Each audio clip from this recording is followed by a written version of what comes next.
You're watching News at Prime. Let's get into yet more reactions to the unprecedented postponement of the budget speech. Some are warning that the delay could have an impact on global and international investor confidence.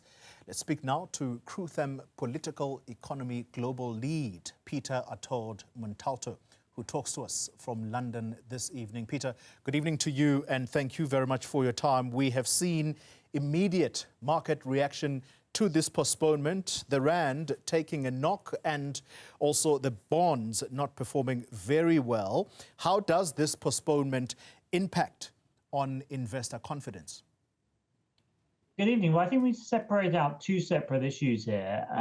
Treasury has just released the embargo on the documents that would have been presented, so we can talk a little bit about them. On the one hand, Treasury was trying to stick to the fiscal framework. They announced actually in a SENS announcement to the market just as the speech was meant to be starting, the issuance of bonds would remain unchanged. It's all pretty positive actually for the market. The problem, of course, is it was all based off of a completely politically untenable VAT hike. Now the DA, and not just the DA, but other parties as well, made clear from June last year they wouldn't back this. This was, I think, a impossible thing ever to imagine you'd be able to get through. So I think there are some serious questions on governance, on politics, on the process of this here, which are negative to be sure, but we need to separate out a bit from the underlying fiscal risk here is actually not looking necessarily higher, and Treasury is sticking to a conservative stance that the markets would want to see. Yeah, we'll talk about that proposed VAT increase. Before we get there, some are suggesting that this is democracy at work or indeed the GNU functioning as well as it should. Your thoughts on how government is holding up and whether or not these are just signs of a coalition trying to pull together? So let's be very clear. The problem here is not that the budget was suspended and postponed today. I think that was the right decision. Otherwise, you'd have got into this mad mess of the DA voting against and the thing having to be pulled after it was presented. That would have been completely crazy. And I think what this showed was that the politics and the process of cabinet ultimately worked. The real problem, though, I think, is that it got to this stage and it was this late. The books were all printed when it should have been known several weeks ago that this was impossible. And the DA are saying they did communicate very clearly this wouldn't be possible. So that's the issue here, I think, much more than the fact that the budget itself was postponed. It now, of course, allows time for the budget to be rejigged to remove the VAT hike. The DA obviously being quite insistent they won't compromise on 1 percentage point. They will have to see the thing removed. The problem of doing that is someone's going to have to take some pain somewhere, right? And that's the process, and that's going to be the challenge, getting this back through cabinet then and announced on the 12th of March. There is the view that suggests that perhaps we should have had this budget speech delivered, and that is by some parties, opposition parties in the main in Parliament. The budget, Peter, is primarily a set of proposals that have to be ratified in Parliament. How bad does this look, do you think? Well, ultimately, I think after the 12th of March, we'll look back and think this was all a little bit of a storm in a teacup.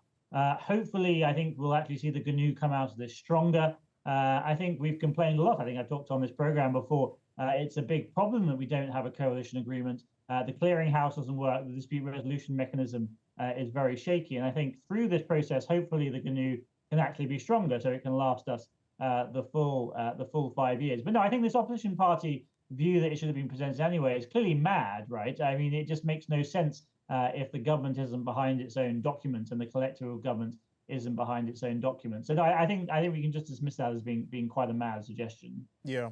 Let's talk then about that proposed 2 percentage point increase in VAT.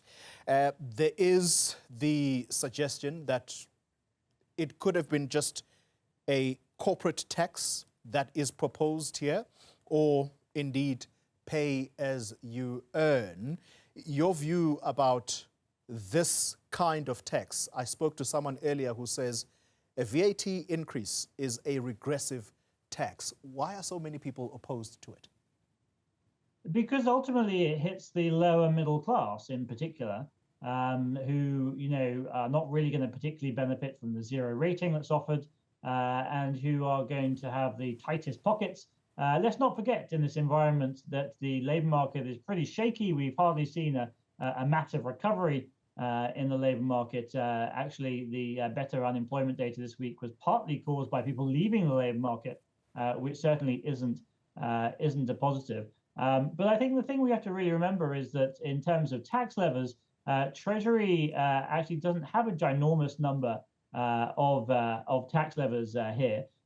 You could fiddle at the margins with corporate tax. You could even increase corporate tax massively, but you're going to get big impacts of people and investment flowing offshore. Corporate tax raises about a third less than VAT, and that gives you a sense of the scale of what you're playing with. It's just much easier to add a few percentage points onto VAT. Now, as I say, that politically, ultimately, should have been always known to be impossible. But ultimately, Treasury, given the spending demands that were coming from Cabinet, had really very few choices. And so I think, from a tax policy perspective, this does make some sense, even if politically, which is ultimately all that matters, it didn't make sense. What if the finance minister added more items that are zero rated? Would that have been acceptable? I think you need to bear in mind again the proportions. So the total amount of the VAT proposed increase was 60 billion it would bring in, and then adding some extra items to that basket was an extra 2 billion basically given back to the poorest households. But it's actually very hard to expand the basket much further than that in a particularly meaningful way. And you can see that scale of sort of 60 versus 2, that you would have to do a huge amount in terms of how you change VAT that would ultimately make VAT nonsensical, I think, if you started to do that. So really, I think there's actually very little that you can do on that. I don't think the DA either will accept, attempts just to increase the zero rating basket as a compromise in terms of the 12th of March. You talk about the DA. I had a conversation with them a little earlier, and they're saying for them, any budget speech that's going to come will not have that proposed VAT increase. Your thoughts about whether or not this might come true for them, or could we see a stalemate here? Well, you can't really ultimately have a stalemate. I mean, you have to have a budget eventually, or else ultimately, the amount of money that can be spent gets slashed, and the workers have to be laid off, and the rest of it. So there's always going to be a budget eventually. I think this is a really interesting moment. Remember, on Bella, on NHI, these things have not really fully played out. Bella is in the norms and standards space at the moment. NHI is objected to by Treasury, let alone by the DA, and again, it's been kicked into a ministerial committee. So this is a very interesting red line, that we are at the red line here in a way we aren't in some of these other good new issues. And I do fully expect the DA to hold on to this. The question that the ANC, of course, will put to them is, what do you want to cut elsewhere? And that's, I think, really going to be the nub of the issue. There are some other tax changes that are possible. Remember, Treasury tried to freeze the fuel levy in this budget as well. They can not freeze it and raise it up. There are some other things to do around the edges on tax, but fundamentally, someone is going to have to take some pain here in terms of spending reallocations and cuts to replace a VAT hike.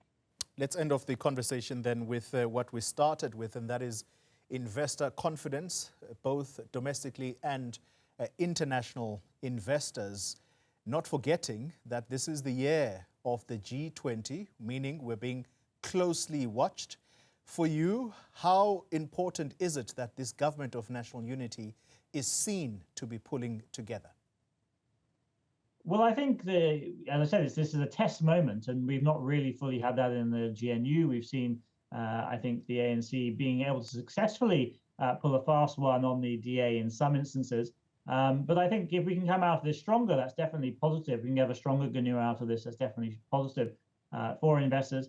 As I said before, the fact that Treasury was indicating they want to keep bond issuance unchanged is also positive for investors. So there is a positive path out of this, but I think there are very serious question marks that the market is asking, is why things have sold off today, which the press conference we heard a little earlier from the minister did not help, around how actually budgets are dealt with by Cabinet and the governance processes around that. As I said before, we should never have got to at this stage today. This had already been obvious and dealt with even 2 or 3 weeks ago. Peter Attard Montalto, thank you very much for your time. He is with Krutham, the Political Economy Global Lead.